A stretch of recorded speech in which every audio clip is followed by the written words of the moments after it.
Good evening, ladies and gentlemen, and welcome to our Easthampstead Park Community School Virtual Tour 2020.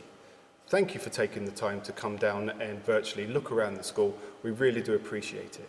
Unfortunately, we're not able to show you around ourselves, and you won't be able to see our staffs and our wonderful students, but we're doing our best to make sure that you get an experience about how the school runs.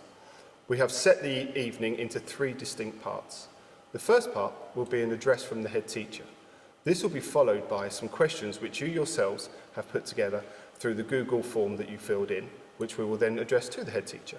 And the final part will be the virtual tour, which we have recorded with the support and help of our wonderful staff and students. Good evening everyone, and thank you to Richard for that warm welcome. Today seems a very strange day because normally I would be planning with staff to welcome you to the school building. We'd have lots of activities with the children getting involved and essentially showcasing their school. And I consider myself to be a very small part of the open evening. But never mind, I've been thrust into the spotlight, so I'm more than happy to talk to you about what I think makes EP a special school, and I hope that you'll find that the things that we're going to talk about this evening resonate with you in a similar manner.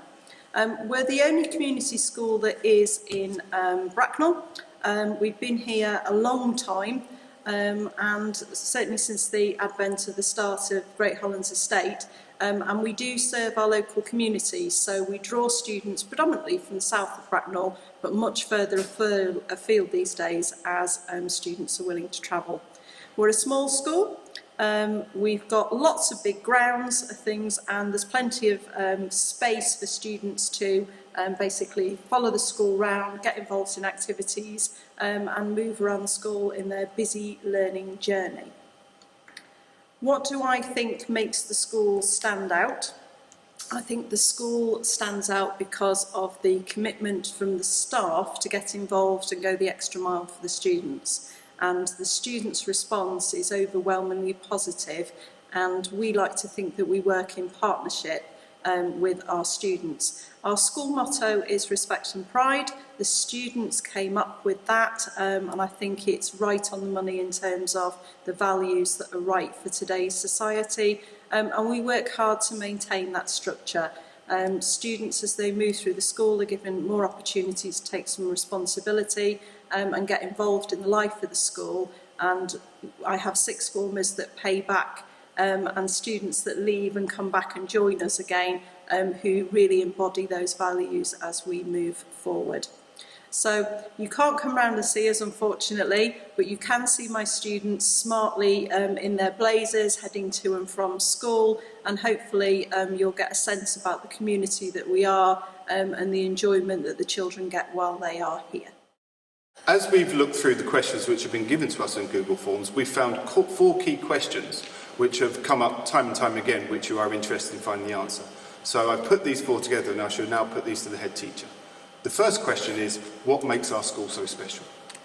Ooh, how long have you got? I think I'm going to talk a little bit about the curriculum, because I've talked really about the values of the school and the involvement in the community, which I do think is an important aspect of it. So I'm going to talk now about the curriculum. Our school seems to suit children who particularly like the arts. We've got Arts Mark Award, which we're very proud of, and we couldn't have got without the students' involvement in a wider range of activities.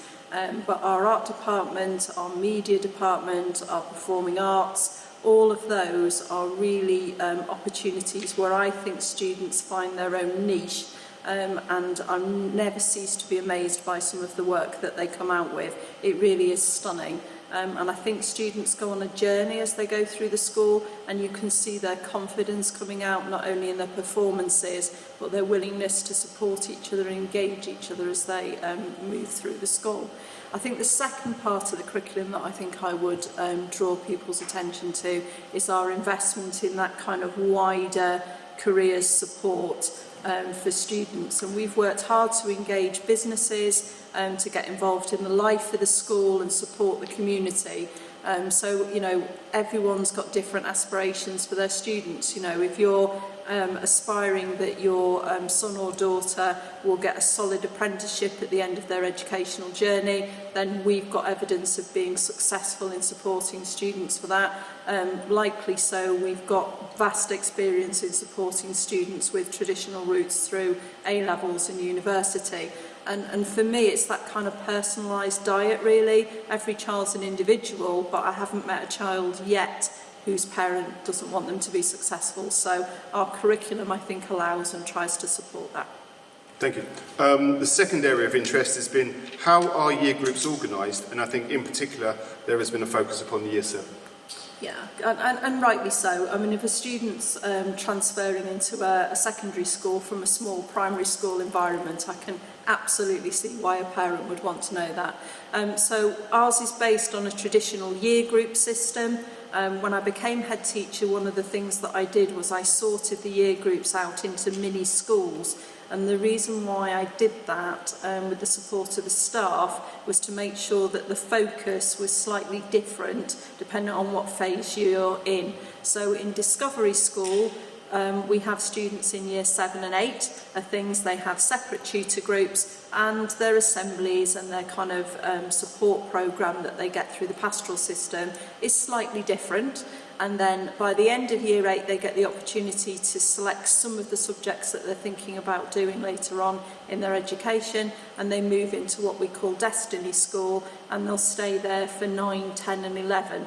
And again, you'd expect that diet and maybe the messages that are coming through the assembly and the pastoral system to be more focused around examination preparation, career support, where do you think you're going, what do you need to do to be successful. And then the last phase is our EPCS 6, which again is a little separate unit by itself, and we have a small but positively integrated sixth form. So there's 3 separate schools, but they are, each year group has its own head of year in charge of the pastoral system, and that's run by what we call the Raising Standards Office. And within that office you'll find welfare, you'll find the assistant to the heads of year, who'll be the person that will take the phone calls when you ring in, and they do everything from sort out when you've forgotten to bring in your child's lunch and we'll get that to them, to more complicated issues, you know, children falling out with each other. They can sort some of those issues out as well.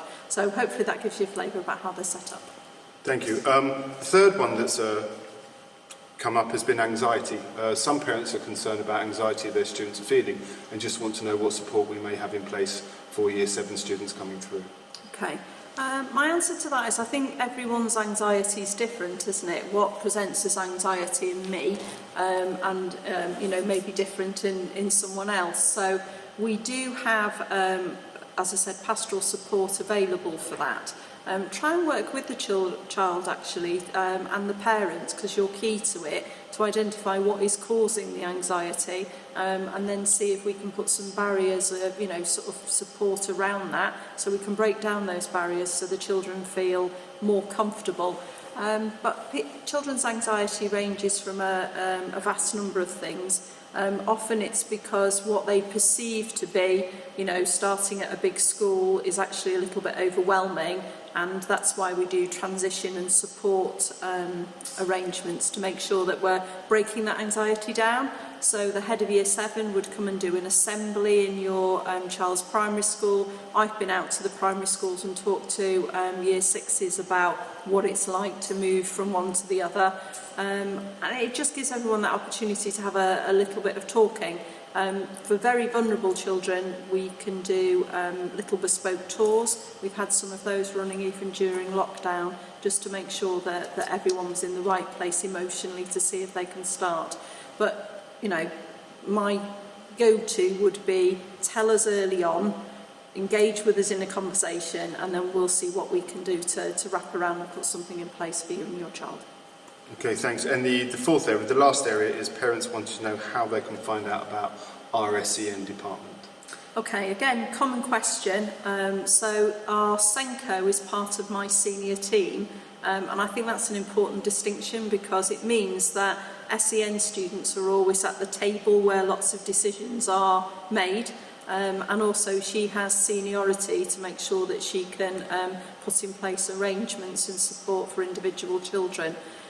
There is no typical SEN child in the way that I still don't believe there are typical children. Every child's an individual. So dependent on your child's needs, again, engage us in a conversation and we'll tell you what we have in place. If you look on our website, you'll see there's the SEN offer, which gives you a little bit more detail about that. But as I said, I think the first starting point is a conversation. We have a number of children with ASD and they thrive in our school, genuinely. I have an ASD support worker who works very much in support of those children, and thrive is the right word.